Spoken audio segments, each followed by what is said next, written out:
اعوذ باللہ من الشیطان الرجیم بسم اللہ الرحمن الرحیم ربی اشرح لی صدری ویسر لی امری واحلل عقدۃ من لسانی یفقہوا قولی۔ عائشہ رضی اللہ تعالیٰ عنہ سے روایت ہے، انہوں نے فرمایا ہم نے نبی صلی اللہ علیہ وآلہ وسلم کے ہمراہ مدینہ سے روانہ ہوئے تو صرف حج کرنے کا ارادہ تھا، لیکن جب ہم نے مکہ مکرمہ پہنچ کر کعبے کا طواف کر لیا تو نبی صلی اللہ علیہ وسلم نے حکم دیا جو شخص قربانی کا جانور ساتھ لے کر نہ آیا ہو وہ احرام کھول دے۔ چنانچہ جو لوگ قربانی ساتھ نہ لائے تھے وہ احرام سے باہر ہو گئے۔ چونکہ آپ کی ازواج مطہرات بھی قربانی کا جانور ہمراہ نہیں لائی تھیں، اس لیے انہوں نے بھی احرام کھول دیے۔ حضرت عائشہ رضی اللہ تعالیٰ فرماتی ہیں میں حالت حیض میں تھی، اس لیے میں نے طواف نہ کیا۔ جب وادی محسب میں ٹھہرنے کی رات تھی تو میں نے عرض کیا اللہ کے رسول صلی اللہ علیہ وسلم، لوگ تو عمرہ اور حج کر کے لوٹیں گے اور میں صرف حج کر کے واپس جا رہی ہوں۔ آپ نے فرمایا جن راتوں میں ہم مکہ مکرمہ آئے تھے کیا تم نے طواف نہیں کیا؟ میں نے عرض کیا نہیں۔ آپ نے فرمایا تم اپنے بھائی عبد الرحمن بن ابی بکر رضی اللہ تعالیٰ عنہ کے ساتھ مقام تنعیم میں جاؤ اور عمرے کا احرام باندھ کر اس کی تکمیل کرو، اس کے بعد فلاں جگہ پر آ جانا۔ ام المومنین صفیہ رضی اللہ تعالیٰ نے کہا میرا خیال ہے میری وجہ سے لوگوں کو رکنا پڑے گا۔ آپ نے فرمایا اقرا حلقہ، کیا تو نے قربانی کے دن طواف نہیں کیا؟ صفیہ رضی اللہ تعالیٰ نے عرض کیا کیوں نہیں، یعنی میں نے طواف زیارت کیا تھا۔ آپ نے فرمایا پھر کوئی حرج نہیں، روانہ ہو جاؤ۔ حضرت عائشہ رضی اللہ تعالیٰ نے فرمایا میری نبی صلی اللہ علیہ وسلم سے ملاقات ہوئی جب کہ آپ مکہ جا رہے تھے اور وہ واپس آ رہی تھی، یا میں مکہ کو جا رہی تھی اور آپ واپس آ رہے تھے۔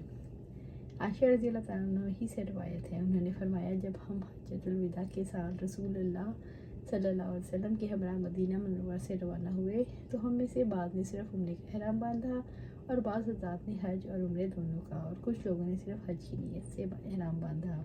البتہ آپ صلی اللہ علیہ وسلم نے صرف حج کرنے کی نیت کی تھی اور اسی کا احرام باندھا۔ چنانچہ جنہوں نے صرف حج کا یا حج اور عمرے دونوں کا احرام باندھا وہ یوم نحر سے پہلے احرام کی پابندیوں سے آزاد نہ ہو سکے۔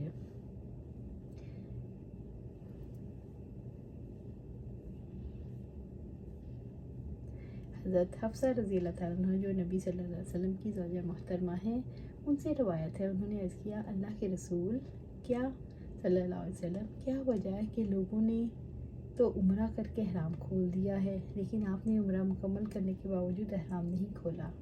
آپ نے فرمایا صلی اللہ علیہ وسلم میں نے اپنے بال جما لیے تھے اور قربانی کے گلے میں قلادہ پہنا دیا تھا، اس لیے میں جب تک قربانی نہ کروں احرام نہیں کھول سکتا۔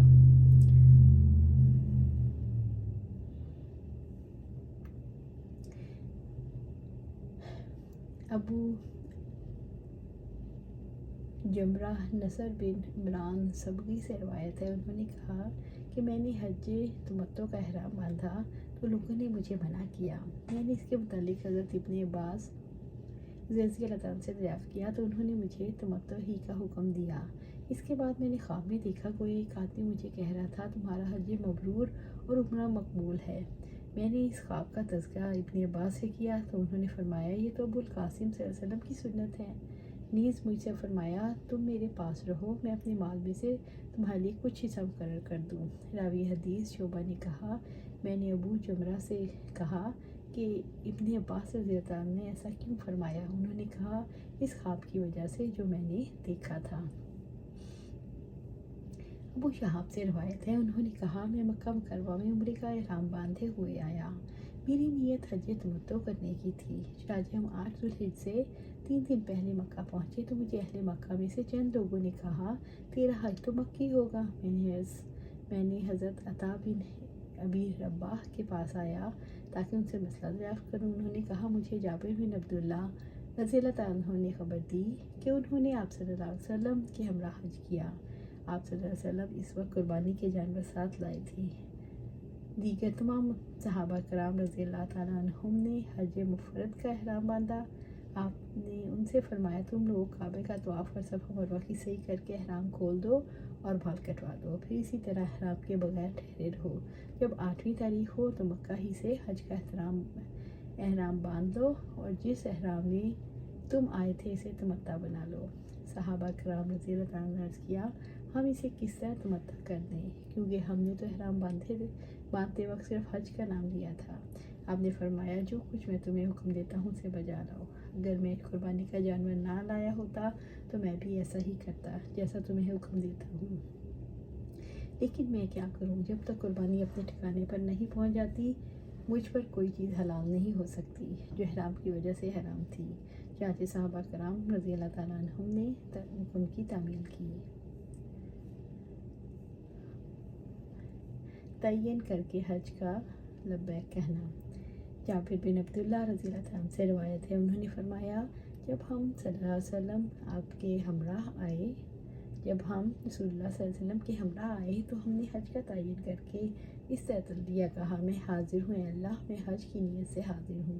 پھر رسول اللہ صلی اللہ علیہ وسلم نے حکم دیا تو ہم نے اسے عمرہ بنا لیا۔ رسول اللہ صلی اللہ علیہ وسلم کے عہد مبارک میں حج تمتع کا جاری ہونا۔ حضرت عمران بن حسین رضی اللہ تعالیٰ عنہ سے روایت ہے، انہوں نے فرمایا ہم نے آپ صلی اللہ علیہ وسلم کے زمانے میں تمتع کیا اور خود قرآن میں بھی اس کا حکم نازل ہوا ہے، مگر ایک شخص نے اپنی رائے سے جو چاہا کہہ دیا۔ ارشاد باری تعالیٰ ہے، یہ حج تمتع کا حکم ان لوگوں کے لیے ہے جو مسجد حرام کے باشندے نہ ہوں۔ ابن عباس رضی اللہ تعالیٰ عنہ سے روایت ہے، ان سے حج تمتع کے متعلق دریافت کیا گیا تو انہوں نے فرمایا مہاجرین و انصار اور نبی صلی اللہ علیہ وسلم کی ازواج مطہرات رضی اللہ عنہم نے حجۃ الوداع کے موقع پر احرام باندھا اور ہم نے بھی احرام باندھا۔ جب ہم مکہ مکرمہ کے قریب آئے تو آپ صلی اللہ علیہ وسلم نے فرمایا اپنے حج کے احرام کو احرام عمرہ بنا دو، مگر جن لوگوں نے قربانی کے جانور کو قلادہ پہنایا ہے وہ اپنی پہلی حالت میں رہیں۔ چنانچہ ہم بیت اللہ کا طواف اور صفا مروہ کی سعی کر کے اپنی بیویوں کے پاس آئے اور دوسرے کپڑے پہن لیے۔ آپ صلی اللہ علیہ وسلم نے فرمایا جس نے اپنی قربانی کے گلے میں قلادہ ڈالا ہے اس کے لیے احرام کھولنا جائز نہیں حتیٰ کہ قربانی کا جانور اپنے ٹھکانے پر پہنچ جائے۔ پھر آپ نے حکم دیا صلی اللہ علیہ وسلم نے 8 ذو الحجہ کے پچھلے پہر حج کا احرام باندھ لیں۔ اس طرح جب ہم مناسک حج سے فارغ ہوئے تو آ کر بیت اللہ کا طواف کیا، پھر صفا مروہ کی سعی کرنے کے بعد ہمارا حج مکمل ہو گیا۔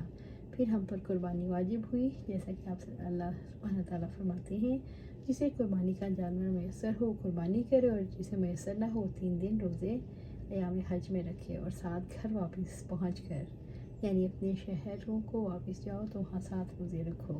قربانی کے لیے ایک بکری کافی ہے۔ نبی کریم صلی اللہ علیہ وسلم صحابہ کرام رضی اللہ عنہم نے ایک سال میں 2 باتیں یعنی حج اور عمرہ کو جمع کیا۔ اللہ سبحانہ تعالیٰ نے اسے حج تمتع کو اپنی کتاب میں نازل فرمایا اور نبی صلی اللہ علیہ وسلم نے اسے مسنون قرار دیا اور اہل مکہ کے علاوہ دیگر لوگوں کے لیے اسے مباح کیا۔ ارشاد باری تعالیٰ ہے، یہ حکم ان لوگوں کے لیے ہے جو مسجد حرام مکہ کے باشندے نہ ہوں۔ حج کے مہینے جنہیں اللہ تعالیٰ نے کتاب میں ذکر کیا ہے وہ شوال، ذوالقعدہ اور ذوالحجہ میں، جس نے ان مہینوں میں حج تمتع کا احرام باندھا ہے اس پر قربانی یا روزے واجب ہیں۔